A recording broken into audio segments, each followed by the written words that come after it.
does he risk having people say, who is this guy? Well, I think that's a huge risk for Mitt Romney. It's not only a risk, it's a reality for Mitt Romney. He ran one campaign in 2008, a different campaign in 2012. And to me, this campaign he's now developed, obviously he should be talking about foreign policy. We have, as you led into all of this, we have huge foreign policy concerns. I think it's very problematic for Mitt Romney, who has car elevators, to run a campaign on poverty. I think you want to be authentic and genuine on it, and that's not to say wealthy people can't talk about those issues. It's difficult.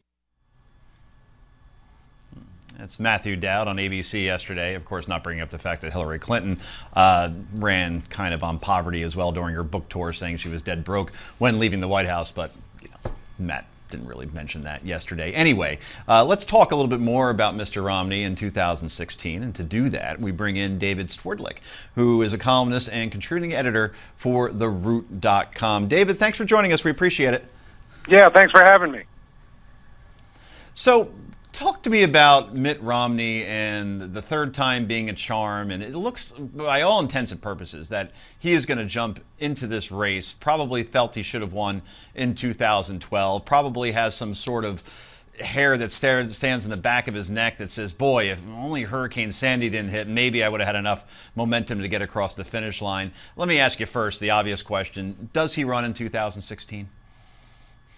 You know, I'm going to predict that he does run for the reasons kind of that you were saying, you know, that he's got that itch and feels like, oh, if only. And I think there was a point, right, where Mitt Romney, maybe even a few months ago before the 2014 midterms, where he might have said to himself, or the conventional wisdom might have said, that he had this sort of I told you so argument in his hip pocket, right? Like, oh, American people, American voters, if you had only voted for me, you know, things would have been different. I think that's harder to make now that some of the economic indicators are lining up for President Obama. Unemployment is down, consumer confidence is up, gas prices are down, you know, the stock market is up. And so it's not that that Republicans in general, or Romney specifically, can't make an economic argument against President Obama's policies, but it's hard for Romney, the guy, the candidate, the former governor, to say, oh, coulda, woulda, shoulda, because things are going in the right direction domestically. So what would he say he would have done different? That's what I'm not sure about. Yeah, I don't know where the groundswell comes from. And, right. and answering this question as well, because it just hit me a second ago, who's his running mate? I mean, can he suddenly pivot and choose another running mate? He obviously probably will, but Paul Ryan may say, I'd like to, but I can't. But how do you go with another running mate when you run for a second time? Was there a precedent for this that I'm missing?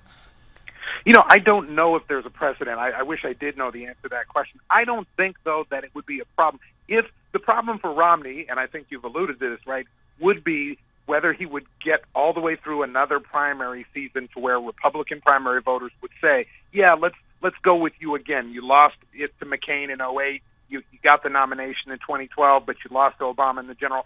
This time's the charm for you. That's his problem, I think. I don't think it's picking a running mate. I think there's any number of folks other than Paul Ryan who might be interesting for him. I think, I know you're not going here with this, but I actually think Susana Martinez, the governor of New Mexico, Latina, Republican, fairly popular in her own state, might be interesting for her, or Bush or Christie, as you know, to diversify the ticket on gender, and also to have a Latino on the ticket. But you know, the thing with Romney, I think he's a fascinating figure, to go back to the original question, in terms of you have this guy who clearly brings these skills to the table as a business person, and you know, by all accounts is this sort of interesting personality behind the scenes. But there is this thing where it's like, okay, now that you've got Jeb Bush as a potential candidate, now that you've got maybe a Chris Christie or maybe one of these other governors, it is a little harder to see the rationale for Mitt, you know, the third time around.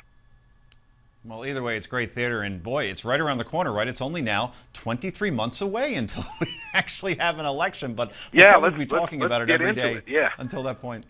Yeah, agreed. Well, hey, it makes for a great conversation, and you certainly lent to that notion there, Dave. We appreciate you joining us. David Swerdlick from TheRoot.com. He's a contributing editor and columnist. Thanks so much again, David. We appreciate it. Thank you.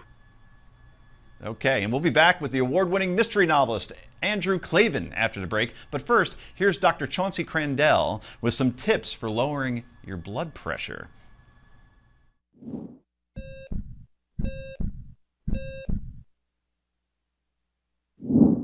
Hello, I'm back this week with this very important question. Is your doctor taking your blood pressure correctly? You may assume so, but a new study shows you may be wrong. According to this new research, doctors often cut corners when taking blood pressure and record readings that may be much too high. This is important information. First, if your blood pressure reading is wrong, you could be misdiagnosed with high blood pressure and put on powerful drugs for the rest of your life. You could also be denied health insurance, and your job may even be put in jeopardy. This is important information, so pay close attention. Number one, is your doctor using the right size blood pressure cuff? Cuffs come in two different sizes, average and large, but too often only the average size cuff is even used, even on the person with a larger forearm. If the cuff is too tight, the reading will be too high. Number two, is your blood pressure taken in both of your arms? Doctors are taught that this is not mandatory, but it should be. Even a small difference between the two pressure readings can mean you are at great risk of suffering from a stroke or even dying of heart disease. And number three, is your blood pressure taken when you are seated on the examining table with your legs dangling in the air? If so, your reading may be 10 points too high. You should be seated in the chair with your feet on the floor and your legs apart and relaxed. Don't cross your legs at either the knees or the ankles. Remember, if your doctor doesn't take your blood pressure the correct way, you could be putting your health at risk. Many of you already have my book, The Simple Heart Cure. So if you do, you can read all about high blood pressure in Chapter 8. That's my health tip for this week. I'll see you next week with another important Heart Health Minute. Get your copy of Dr. Crandall's best-selling book, The Simple Heart Cure, for just $4.95 with this special offer. Go to www.simpleheartbook.com to get your copy today. That's simpleheartbook.com.